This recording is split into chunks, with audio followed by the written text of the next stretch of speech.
වෙන රටවල social media වල වැඩ කරනවා කියන්නේ නිදහසක් නැහැ නේ. අපේ රටේ එහෙමද? ඕනම මගුලක් ඕනම රෙද්දක් මේකේ දාන්න පුළුවන්. ඕනම රෙද්දක් මේකේ දාන්න පුළුවන්. ටැලන්ට් එකක් තියෙන එකෙක්ට මිනිස්සුන්ට ඕනම දෙයක් කරන්න පුළුවන්. ගමේ බත්තු වෙන අම්මට බට්ටිකු වෙන විදිය දාලා ගේමක් ගන්න පුළුවන්. බිස්නස් එක ගොඩ දා ගන්න පුළුවන්. මේක කොහොමද කරන්නේ? මේකට බිස්නස් එක හදාගන්නේ කොහොමද? තමනුත් ජනප්‍රිය වෙනවා.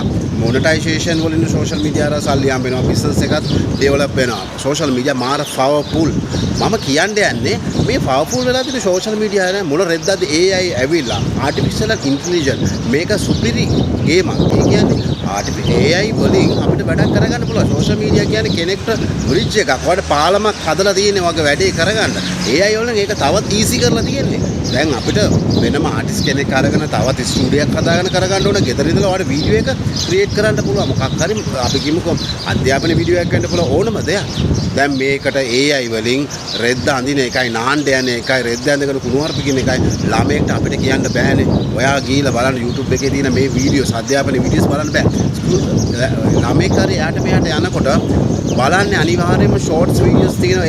ඇයි මේ විදිහට මිනිස්සු අවභාවිතා කරන්නේ? මේක ඇයි මේ විදිහට වෙන්නේ? අපේ මිනිස්සුන්ට මේක අගයක් නැද්ද? මේවට ඉස්සරහදී වාර නැවිලා ප්‍රශ්න ආවොත් සෝෂල් මීඩියා වලින් මොකක්ද වෙන්නේ? ඒ නිසා AI වලින් කරන්න පුළුවන් ආටිෆිෂියල් ඉන්ටෙලිජන්ස් කියන දේ මිනිස්සු තෝරගන්න නැතුව මිනිස්සුන්ට කරන්න පුළුවන් මිනිස්සුන්ට කරන්න පුළුවන් වපසරිය. මිනිස්සුන්ට අපේ මිනිස්සුන් මේක තේරුම් ගන්න නැත්තේ. ඒ නිසා හොඳට මතක තියාගන්න මේ දේවල් ආරක්ෂා කරගමු. මේ ටික පරිස්සම් කරගත්තේ නැත්නම් ඉස්සරහදී මොනවා වෙයිද දන්නේ. මොකද අපි දන්නවා සෝෂල් මීඩියා කොච්චර පාපුල්ද කියනවා නම් ජනාධිපතිතුමාගේ සාප් දෙක බෙල්ට් එක අගමැතිනියගේ කට්ට කතා කරන දේවල් නානා රෙද්දවල් කොච්චර දේවල් මිනිස්සු කතා කරනවා අවශ්‍ය නැති දේවල් කොච්චර කතා කරනවා.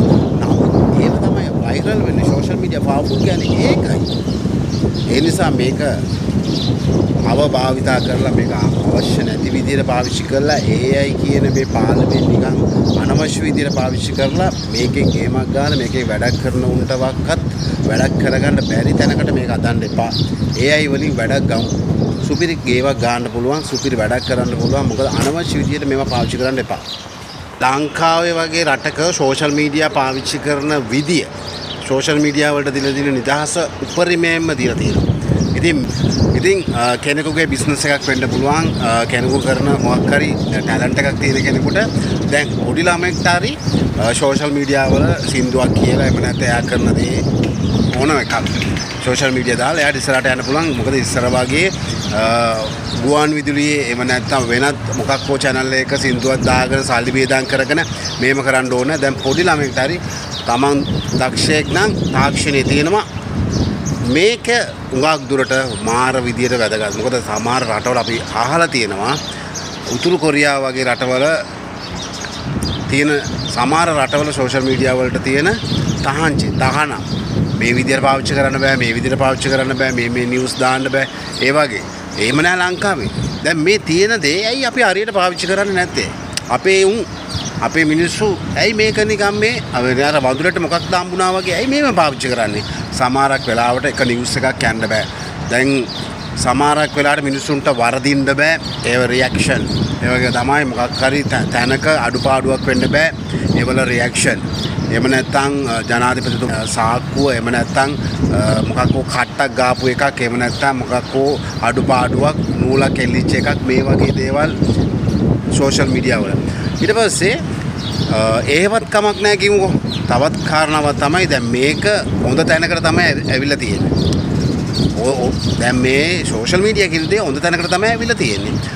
කෙනෙකුට YouTube වෙන්න පුළුවන්, Facebook වෙන්න පුළුවන්, TikTok, Instagram වෙන්න පුළුවන්, LinkedIn වෙන්න පුළුවන් ඕනම දෙයකින් දැන් සෝෂල් මීඩියා අර වැඩක් කරගන්න පුළුවන්. ගමේ බත්තු වෙන අම්මට බත්තික උයන විදිය මේ කොහොමද කරන්නේ මේක සෝෂල් මීඩියා එකට දැම්මොත් එයාට වෙනම මොනිටයිසේෂන් කරලා සල්ලි අම්ම කරන්නත් පුළුවන්. ඒගේ බිස්නස් එක දිනු කරගන්නත් පුළුවන්. එයා ගමේ ඉන්න එක මුළු ලංකාවේම මිනිස්සු දන්නවා මෙයා මේ විදියට වැඩ කරනවා. ඒකෝට එයාගේ බිස්නස් එකක් දිනු වෙනවා. මේ විදියට සෝෂල් මීඩියා කියන්නේ මාර විදියට පවර්ෆුල්.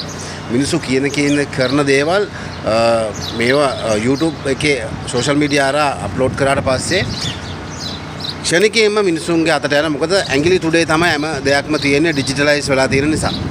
මේකේ විපාක කියන්නේ දැන් මේ AI ආවට පස්සේ AI ආවට පස්සේ ආටිෆිෂල් ඉන්ටෙලිජන්ස් කියන එක මාර වැදගත් නේ අපිට වැඩක් කරගන්න පුළුවන්. දැන් අපි වෙන තැනකට අපි මොකක් හරි කෙනෙක්ව අඬගාලා එහෙම නැත්නම් ආටිස්ට් කෙනෙක් අඬගාලා එහෙම නැත්නම් ඒක එක අතකින් ඒකේ විපාක තියෙනවා. දැන් වෙන අයට තියෙන ජොබ් නැති වෙන ඒක වෙනම කතාවක්. නමුත් අපිට වියදමක් නැතුව වැඩක් කරගන්න පුළුවන් ඉක්මනට කරගන්න පුළුවන්.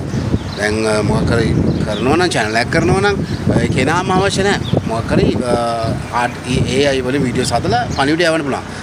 දැන් මේකේ කුණුහරුප නාණ්ඩ යන එකයි රෙද්ද ගැලවෙන එකයි රෙද්ද අඳින එකයි කුණුහරුපයි දැම්ම මේ ළමෙක්ට හරි ෂෝට්සල් පොඩි ළමෙක්ටවත් පොඩි ළමෙක්ට කියන්නේ ඉගෙන ගන්න දේවල් ගොඩක් තියෙනවානේ පොඩි ළමෙක්ටවත් මේ සෝෂල් මීඩියා වල වැඩක් කරන්න බෑ මොකද ස්කූල් ෆෝන් එකේ යාට මෙයාට යනකොට එන්නෙම AI ෂෝට් එනවා ඉතින් මේ දේ මොකද අපි මිනිස්සු කල්පනා කරන්න ඕනේ මේ දේවල් ඇයි මෙහෙම වෙන්නේ ලාභ වෙන්නේ ඇයි සෝෂල් මීඩියා වල ලොකු ලොකු බ්‍රිජ් එකක් මේ ලොකු පාලමක් හදලා තියෙන්නේ උඹලට වැඩ කරන්න පුළුවන් අපිට වැඩ කරගන්න පුළුවන් මේ වැඩේ කරගෙන මොකක් හරි ගේමක් ගන්න පුළුවන් මේ AIත් ඇවිල්ලා මේක තවත් ලේසි කරලා තියෙනවා ඇයි මේ කුණුහරුප දාගෙන මේ විදියට වැඩ කරන්නේ අපි දැක්ක සමහර කාන්තාවන් ඇඳුම් අඳින එකයි ගලවන එකයි රෙද්ද අඳින එකයි නාණ්ඩ යන එකයි මේ හැම දෙයක් සෝෂල් මීඩියා හරහා AI හරහා කුණුහරුප පදන දැන්